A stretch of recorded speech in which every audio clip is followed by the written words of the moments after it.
Salut tout le monde, vous êtes en forme? Alors, je salue toutes les militantes, les militants de la Pointe-de-l'Île. Et pour ceux qui viennent de l'extérieur, je vous souhaite la bienvenue dans la plus belle circonscription du Québec, sur le bord du fleuve, beaucoup plus beau que Longueuil. Je vous remercie. Je ne répéterai pas tous les dignitaires. Je vais saluer en passant mon président de circonscription du Bloc québécois de la Pointe-de-l'Île, Yasten Nadeau, qui est ici. Puis, je vais parler rapidement un peu des origines du multiculturalisme.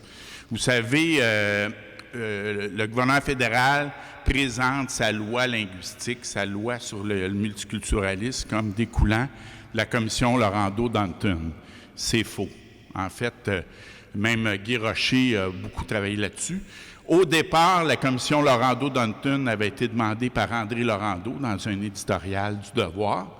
Et ce qu'il voulait, c'est plus de droits collectifs, un statut particulier pour le Québec, qu'on reconnaisse ce qu'il appelait les deux peuples fondateurs. Naturellement, les Premières Nations étaient là avant nous, mais les deux peuples, disons, qui ont initié la Confédération canadienne, disons qu'il y en a un qui se l'est fait imposer, mais ça, c'est une autre histoire.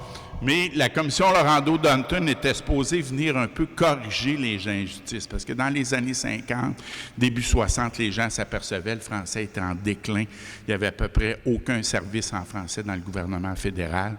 Et bon, c'était de ramener un peu ce qui était supposé être au fondement de la Confédération, de la dite Confédération canadienne, c'est-à-dire une égalité entre le peuple québécois, ou qu'on appelait alors le peuple canadien-français, et le peuple d'origine britannique.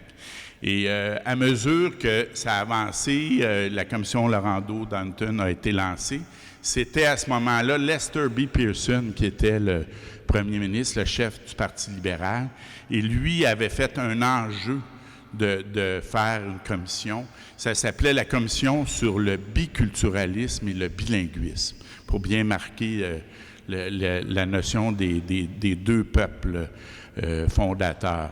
Et à mesure que ça a suivi, ça s'est déroulé. Malheureusement, André Laurendeau est décédé. Et Lester B. Pearson a été remplacé par qui?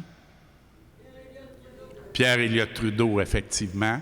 Vous connaissez votre histoire. Et Pierre Elliott Trudeau, avec ceux qu'on appelait les Colombes, qui étaient des Québécois de langue française au gouvernement fédéral, mais qui étaient des antinationalistes.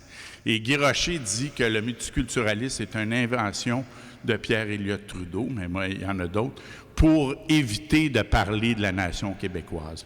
Ce que Trudeau disait, c'est que toutes les communautés ethniques sont égales, donc les Québécois étaient ramenés à une communauté ethnique parmi d'autres, alors que la commission, son mandat était de dire, bon, il y a deux cultures, il y a deux langues, et naturellement en reconnaissant la part de toutes les communautés ethniques, tous les gens qui se sont ajoutés à mesure que le temps a passé.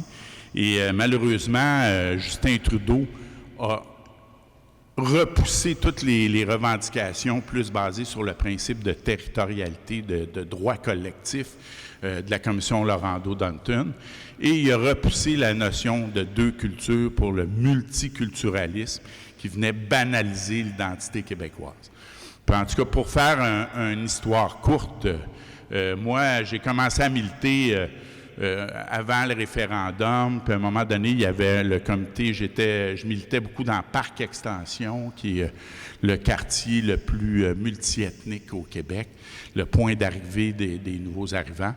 Et on a formé un comité des relations interculturelles. Au début, bon, on avait tout le monde, souvent, quand on commence, on a un réflexe multiculturaliste. Le multiculturalisme, dans le fond, il s'adresse aux gens en fonction de leur origine ethnique.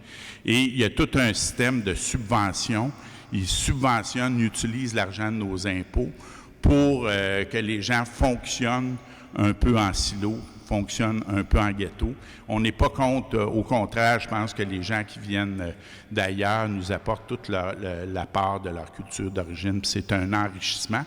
Mais il faut qu'ils puissent s'intégrer, faire partie vraiment de la société québécoise pour qu'ils puissent vraiment prendre leur place puis avoir des droits égaux, puis bon, vraiment participer à la sphère publique commune. Donc, à ce moment-là, il y avait le comité Passeport Québec à la Société Saint-Jean-Baptiste qui était très avancée, qui travaillait avec des gens qui étaient au ministère de l'Immigration. Et à ce moment-là, on appelait ça l'approche interculturelle. Ensuite, l'approche de la citoyenneté. Et l'approche interculturelle, elle a été mal appliquée, je pense. Souvent, elle a été appliquée à la multiculturalisme. Je me souviens d'une activité qu'on appelait interculturelle quand je travaillais dans un centre jeunesse, puis c'était surtout sur la culture haïtienne. On n'a rien contre la culture haïtienne, mais normalement, l'approche qu'on appelait interculturelle, elle va favoriser, on va subventionner plus l'intégration, on va favoriser à ce que les nouveaux arrivants prennent leur place dans le marché du travail, à ce qu'ils connaissent la langue commune, l'histoire commune, pour vraiment faire partie du Québec. Alors, dans le fond, si on veut résumer tout ça, on peut parler de multiculturalisme, interculturalisme, convergence culturelle, de transculturalisme. À un moment donné, on ne sait plus comment appeler les gens. Est-ce que c'est des immigrants, des gens issus de l'immigration, des communautés culturelles? Alors, on peut résumer ça très rapidement en disant la meilleure façon de concevoir tous les individus qui habitent le territoire du Québec, c'est de considérer que c'est des Québécoises et des Québécois, point final. Alors, merci et bonne conférence.